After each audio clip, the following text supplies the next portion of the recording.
Now we move on to part 8.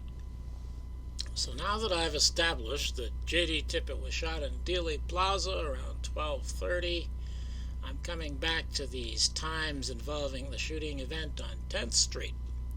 Since we now know that Tippit was not shot on 10th Street and that he was delivered to Methodist Hospital by another ambulance, then almost all of these times can make sense. The official story times of the call on Tippit's radio at 1:18, the time of people calling in, 1:18 to 1:19, the ambulance getting notification at 1:18, giving a shooting time of about 1:17 in there. Those are all true, and they can all be true with Tippit being pronounced dead at 1:15, because Tippit wasn't shot on 10th Street, he was delivered there by another ambulance. But that leaves two false times, the one given by Temple Bowley and the one given by Helen Markham. And these two false times are very coincidental in that they corroborate each other, and they also agree with Tippit being pronounced dead at 1:15, which is very strange.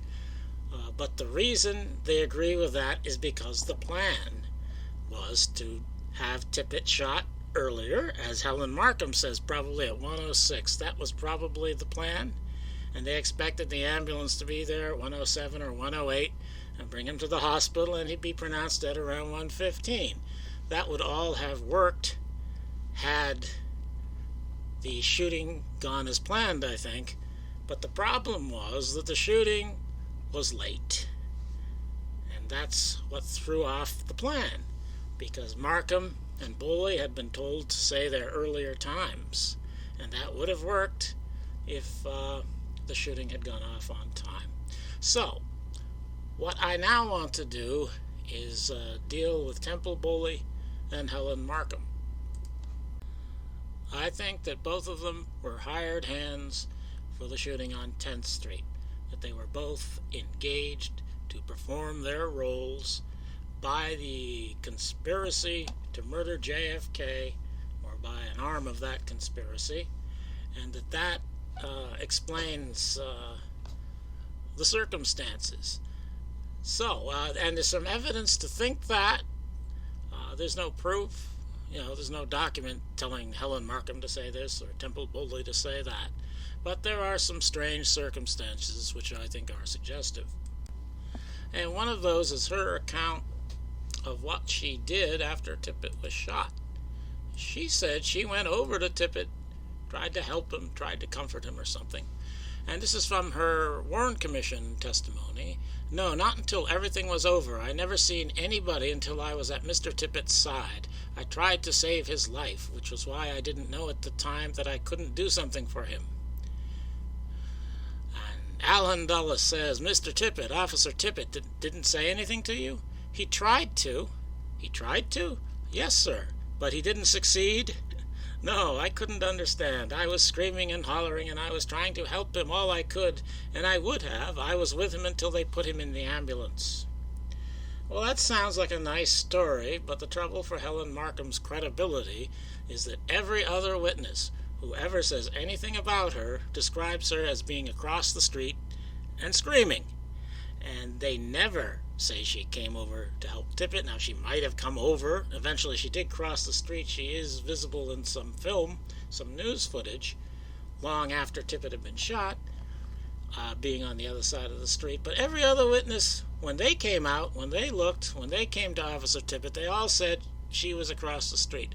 So this shows that Helen Markham's account does not correspond to reality, apparently. Now, another example of her oddness, her inconsistency, her being a tool of the conspiracy that I like, is what Kroy, Sergeant Kroy, says about her to the Warren Commission. Kroy says that he was there when they were loading Tippit into the ambulance. And he says, it was a woman standing across the street from me. I don't recall her name. She gave her name to me at the time. What did she tell you? She told me she saw Tippit get out of the car, and I don't recall. I think she said he stepped back a couple of foot and shot him and then ran. She was pretty hysterical at the particular time. There's no one Kroy can be talking about other than Helen Markham here.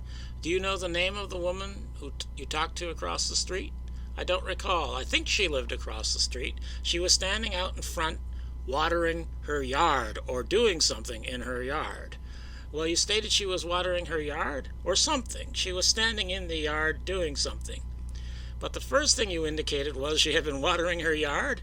Apparently that was something that struck you from, of course, talking with her. I don't remember what she said she was doing. She was doing something in the yard, and I presume that is where she lived, was across the street. Now, of course, Helen Markham's story is not that she was standing in her yard watering her lawn. She was on her way to catch a bus, and she was waiting to cross the street when Tippit was shot. But I think it's interesting that Kroy, who is obviously, I think, when you study it all, he's another tool of the conspiracy. But I think there's compartmentalization of knowledge. I don't think he knows anything about Helen Markham, except what he saw. And, well, Kroy says they were loading him. He doesn't even say. He's answering questions, when did you arrive? And he said he saw them loading Tippit into the ambulance. Well, he doesn't, strictly speaking, answer the question of when he arrived, and he's talking about Helen Markham as if she's just standing on the other side of the street. And I think what this means is that Kroy was there earlier than his testimony implies. Helen Markham was also there at this time, and she was not walking to her bus.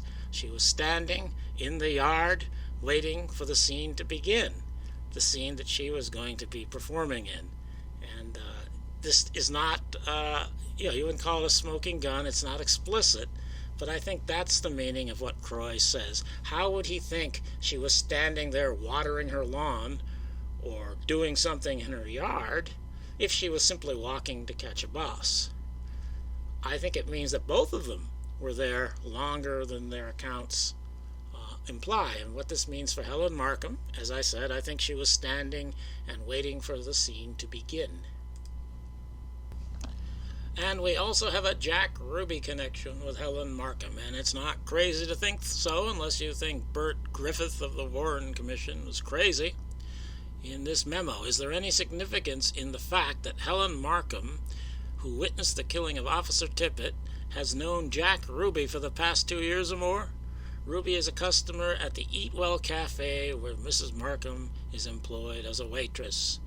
And there's more to read there if you'd like to stop it and read. But we have a Jack Ruby connection, and Dallas is not a small town. It's a big city, even back in 1963. So Helen Markham knows Jack Ruby, and Temple Bowley knows Jack Ruby, and with Bowley, it's more than a casual acquaintance, although this information did not enter the record until 1977 when he talked to the HSCA. During this interview, Bowley stated that he knew Jack Ruby and had been associated with him since the 1950s. He had worked for Ruby at Ruby's after-hour club, the Silver Spur. Bowley advised that he first met Ruby when a club he was running, the Hernando's Hideaway, ran into financial problems. Ruby stepped in and took over the club. This club was on Greenville Avenue in Dallas. This was in 1951 or 1952. After this, Bowley went to work for Ruby. At one time, he collected the cover money on the door at Ruby's after-hour club, the Silver Spur. Bowley worked for Ruby off and on until about 1957 or 1958. So Bowley's relationship with Ruby is far deeper than Helen Markham's, at least so far as we know. And not only that, the wife he had in 1977, which was not the same one he had in 63, she also knew Jack Ruby. Present during this interview was Mrs. Joyce M. Bowley, Temple Bowley's present wife. She volunteered that she had known Ruby and his bookkeeper prior to marrying Bowley. She was not thoroughly interviewed at this time. So in this big city, the two Tippit witnesses who provide the early time for the shooting, both of them have Jack Ruby connections, and I think that is too much of a coincidence to be mere happenstance. And Bowley provides another indication that Helen Markham was lying, and even that Domingo Benavides was lying. According to the HSCA interview again, Bowley stated that he saw no blood on the officer. There was no blood. He did not know that the man had been shot at the time. This is hard to believe. Now, we are talking 1977 here. It's been 14 years, but I don't think this is the sort of thing you forget, even in 14 years. In my lifetime, I found one dead person, and he had no blood. But I think if you found a bloody dead person, you'd remember that. And here we have Helen Markham told the Warren Commission that there were gushes of blood. And Benavides said that he saw a big clot of blood coming out of his head. Well, Bowley, he saw him face down, but when Bowley reached him, he rolled him over on his back. He could see that he was dead. He found no signs of life. Bowley stated that he saw no blood and did not know the man had been shot. I think, once again, what we have, I think I could have put Benavides on in this video too, I suppose, but I didn't think I had enough time.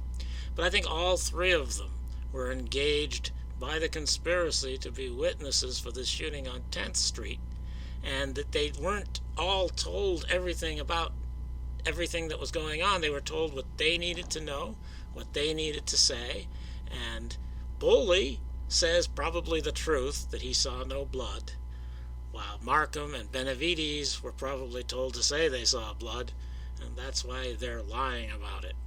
You might argue, well, why couldn't Bowley be lying? Because there's no reason for a conspiracy tool to lie and say he saw no blood, because that's not the official story. And the only argument you can have against Bowley's account here is that he forgot, which I think is ridiculous. Also, as it begins to say here, recognizing the man as being a police officer, I don't have the rest of it there, but I think it's obvious in context here that Bowley did not know J.D. Tippit personally, so he's not identifying Tippit here either. Now, of course, Bowley is saying he thought the man was dead, even if he didn't know he was shot and didn't see any blood, and that's an interesting point.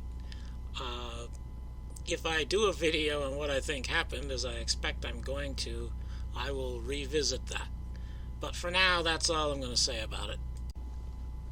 So this explains all of the time contradictions which revolve around this shooting on 10th Street.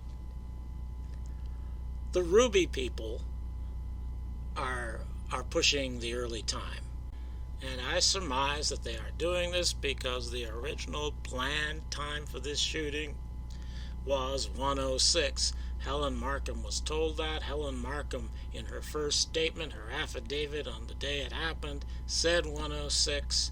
And now Temple Bowley didn't do an affidavit until December 2nd.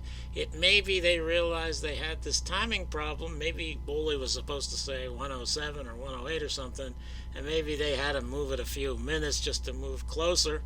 I think there's evidence that that sort of thing was done regarding finding the sniper's nest too.